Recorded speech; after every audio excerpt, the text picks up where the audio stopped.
IVM.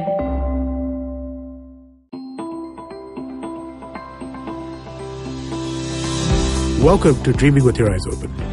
Ronnie Screwvala is an entrepreneur who I have admired for a long time. His ability to make inroads in an industry that is so tightly controlled by a few was what first had me so impressed.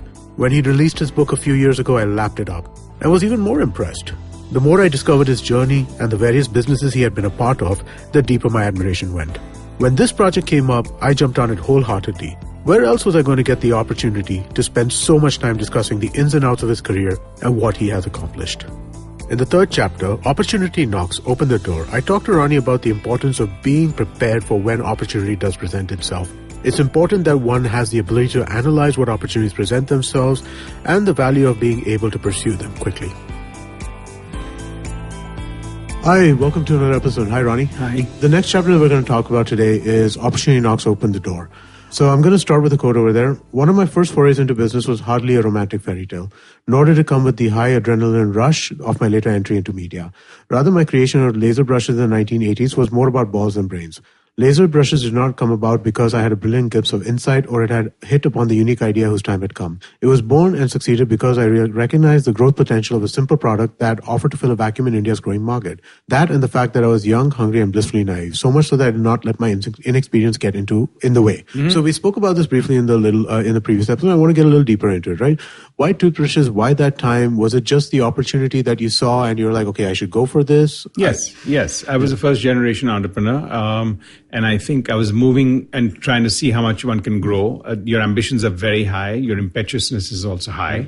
And I think part of it was that sense of fueling my ambition into really what I thought was opportunities. Mm-hmm. This sounded like something I could call my own also. Right. I mean, cable TV, we started off, but it was just the first part there. Uh-huh. But this one was something going to be completely and on my own. Right. But mostly it was opportunity. Okay. So you mentioned your inexperience over here, right? So how helpful is it to not know what you don't know? I wouldn't say it's a good idea, but I wouldn't say it should be a deterrent. Okay. Can you expand on that a little bit? Well, in the sense that, everyone goes with this domain knowledge context. Right. I think today it's important. You need to know what you do know. Right. And I think experience does count. Mm-hmm. But the collaborative effort with building in a team is so critical in any case today that you can sort of, as long as you, again, have that clarity of your own vision and you're very clear about that, then even with the team of people where they're much more smarter and more experts in that, if you have a holistic view on the business, then I think that works. You don't need to know the technicality. For me, understanding the technology of how toothbrushes are made, where the nylon came from, where the nickel silver wire came from, where was the product, is all something that one would be able to get and go forward. Right. And then you hire, if the gap is technology, you hire a CTO. And if your gap was supply chain and conveyor belts, you'd figure it out there. So I think that was really my point, that I think understanding business was critical and important. Your ability to analyze, size up a problem, value add, ask the right questions is 10 times more valuable. Right. Yeah, I get that. Makes a lot of sense to me. So I'll, again, start with a quote. My own background didn't suggest any great acumen with figures. I'm Parsi, not Gujarati or Marwadi, but I had an innate curiosity and a desire to understand the world around me, to make sense of the long-term implications of business transactions, to get a 360-degree perspective on things. All these are keys to recognizing opportunity. When you open your mind to really seeing and pursuing opportunities, you'll find them. My question was actually more around this, right? What are your thoughts around people using ethnicities and ethnic backgrounds as kind of a shorthand for either good at business or bad at business? You mean as a branding and a label for people? Well, no, so I mean, like, people say Gujaratis and Marwadis are good. Parsis are typically, they expect Maharashtrians are going to be in jobs. There are these kind of stereotypes that exist in this space. Yeah. And I feel like that in my mind. I haven't gone around asking anyone. Yeah. I know my dad keeps asking something and you say so and so and so. But what caste is he and what this thing is he? Right. And so it's natural and it's normal. It kind of gives you a little bit of background and sometimes in a conversation piece. But I don't think you can put a real serious tag to that. Right. But it is true. Marwadis and Gujaratis are shrewd and have that DNA. Okay. And if you come from a family of business people, which most Marwadis and Gujaratis do, for example, then you've grown up on the dining table, in the living room and everywhere else, overhearing conversations in that same, and that percolates down to you. Okay. So I think it's more about that than genes. Right. Yeah. Okay. I guess that makes sense. It's the culture that you're in at that point in time. Yes. All right. Yeah. And in a Parsi home, if everyone's talking about value systems and whatever else, then you kind of grow up with that. Right. So in the 21st century, I wouldn't put too much importance on it. But it's a nice conversation piece. Okay. And amongst the 20, 30 things that you're ticking off, it would be nice to know. Okay. All right. Fair enough. So one of the themes that keeps coming up, and we've already spoken about this a little bit in this episode as well, right? You talk about the value of curiosity. And I mean, like, it's something that I keep seeing in the book over and over again, right? Like how you should be curious about all kinds of things, right? When you're new in business, you can get away with such things. When in doubt, always ask questions without worrying about what people will say or think. Hell, what's the worst part that can happen? They'll say no, who cares? When you're starting from scratch, you have nothing to lose, right? And I think this kind of plays into your idea of curiosity, right? Just keep asking stuff to kind of move ahead. So there are two parts to curiosity. I think one is exactly the quote that you read out there, that, you shouldn't be thinking, oh shit, am I asking a dumb question or a smart question? Because there's no such thing. There really is no such thing at that point. If you have a question in your mind, as far as you're concerned, it's a question. Now, you don't have to give an adjective. The other part of curiosity is about a moving piece. And it's a lot to do with humility. It's a lot to do with being a good listener. Because if you're curious, you have to be a good listener.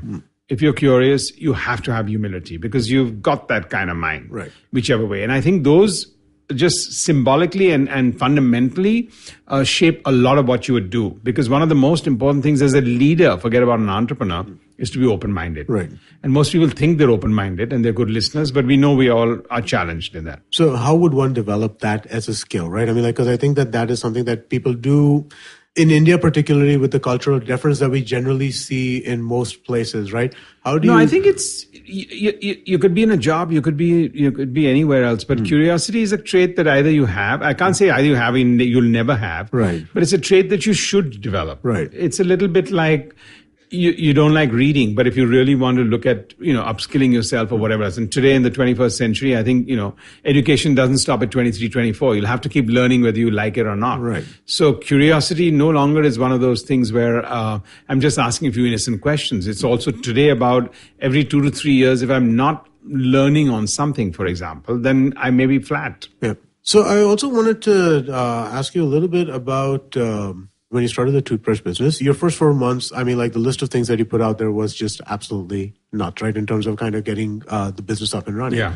In those 120 days, I needed to find a colleague, co-founder or CEO, identify a technical director. Yeah, the 120 days was two things. It was a self-inflicted timeline by myself because I think at that early stage in your life, you got to put yourself in those boxes where you put some tight timelines in yourself, because otherwise you can just meander.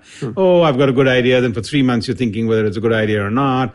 Oh, yeah, I've been thinking about this for some time and I want to be dead sure before I get into it. There's no such thing as dead sure. So that was one aspect. And the other one is I had those 2 machines there that in 120 days was going to get sold to somebody else if I didn't open a letter of credit. So when you had to do all of this stuff, right, you had to get all of these things kind of accomplished. So, I mean, like as part of what you're doing, you're trying to find other people to work with you, right? So how did you at that point in time decide which are the things you want to do and which are the things you wanted to push off? I think it took some time. I didn't have to do that within the 120 days, but I needed to find people with complementary and sort of counterintuitive skills to me. That was more important to find out. Okay. And then, the sort of authority matrix would come about at a much later stage. Right. But at that stage was just finding the right team members. Okay. And getting to just know the industry well. Okay. As the business grew, you invited a number of your team members to become co-founders in that business, right? Yeah. So one of the things... Actually, in all my businesses. Okay. All right. In UTV, right now what I do in sports, right now what I do in Upgrad. The Swades is a family foundation, and RSVP, I'm passionate about doing something on my own. Right. But other than those, everywhere it's always been co-founders. So here's the question that comes up, right? It's something that I have, again, when I'm speaking to people who are in the entrepreneurial space, one of the things that a lot of them struggle with is how do you figure out when is a co-founder an appropriate place to kind of ask someone to be? The reason being that... this might be the semantics of it, right? The word co-founder kind of, either you need one or you don't. Okay. And then there's no guarantee that it may work out. All right. And I think sometimes it may not work out. And you need to understand that it's going to be a much more tougher separation than an employee status separation, for sure. Right. But, some of my co-founder things have not worked out. But I think I've been quite cut and dry about it. Right. Because I think I'm doing my co-founder a disservice if I don't communicate that, look, this is not working out. Right. Sometimes people carry on and hang on into a relationship thinking, okay, this might work out, that may work out. But if it's not going to add to both sides, just be frank and move on. Yeah, one of the challenges that I think people have with the co-founder role, right? And it's something that I had as well before I asked someone to join us as co-founder as well, was the word founder inside it, right? It kind of has the implication that they were there at the start, and some people come in later, right? So, I mean, like, that is something that I think that people struggle with a lot. And do you think that that should be an issue at all? No, I think, yes, the label does imply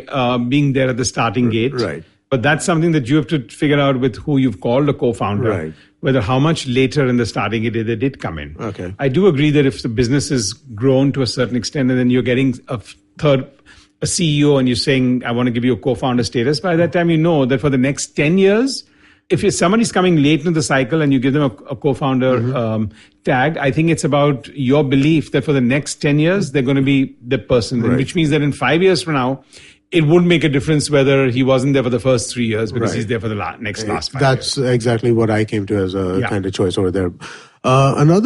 Sorry to keep beating up this co-founder thing, right? But I think Sure. it is something that a lot of people are kind of keen on.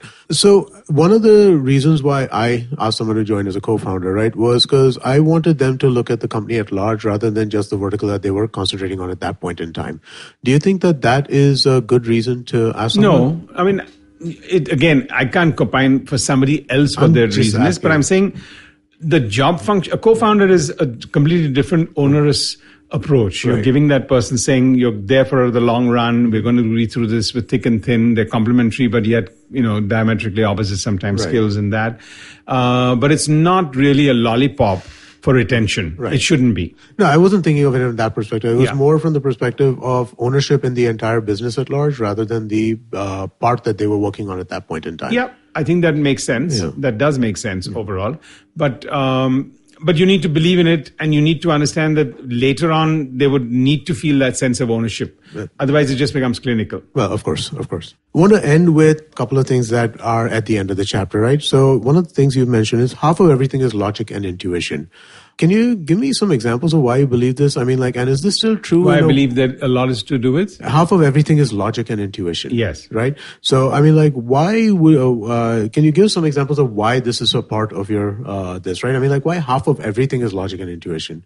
Well, as compared to maybe all of it is logic and intuition, which is where I would kind of lean to. That if I wasn't said half, I'd say more than half. Okay, so then I mean, not like less than half. So my next question was, has that evolved? And it's clearly evolved in a way which you think. Yeah, and I think that comes to a little bit that we discussed actually in this chapter, which is about curiosity, right? Because the curiosity function is a sort of snowballing effect of experience of other people and yourself that your left brain is gathering. And that's actually increasing your logic and increasing your gut. So I think that's what I really meant by that. Okay. That yes, when you're looking at the decision that you're going to make, there are going to be a lot of facts at that. But at some stage, you need to put that Excel sheet, that presentation, that entire thought process away and say, all right, I mean, what is it that I think I can do with this? Right. So logic does play a role in that, very much so.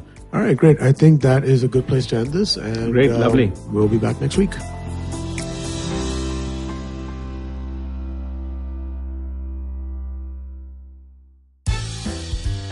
Think fast. If I tell you I'm Parsi, what's the first thing that comes to mind? Dhansak. I don't blame you. My name is Pazan Patel. You may know me as the Bhavi Bride. Though I run a popular Parsi food blog, the truth is I didn't know anything about Parsi food until I got married. It was just my luck.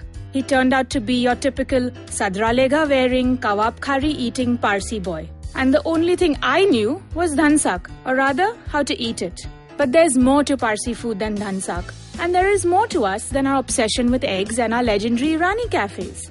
Welcome to Not Just Dhansak, a fresh new show where I talk to friends, fellow Babas and Parsi entrepreneurs about all things Bhonu. A little bit of history, a dash of Baba madness, and a lot of food talk. There's more to Parsis than meets the eye, and there's certainly more to us than Dhansak. Join me every Tuesday as I talk to some of my favorite Parsis in the food space in India and beyond. I am the Bhavi Bride, and this is Not Just Dhansak.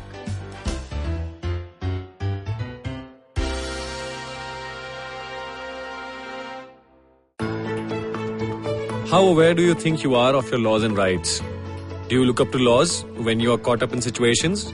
Do you know what your rights are when you're stuck somewhere bad? Well, here's a show that can help you move an inch closer to being aware of what your rights are. Tune into Know Your Qanoon with me, Amar Rana. This is a podcast meant to answer all your law-related queries. Catch Know Your Qanoon every week on the IVM website or the app or anywhere you get your podcast from.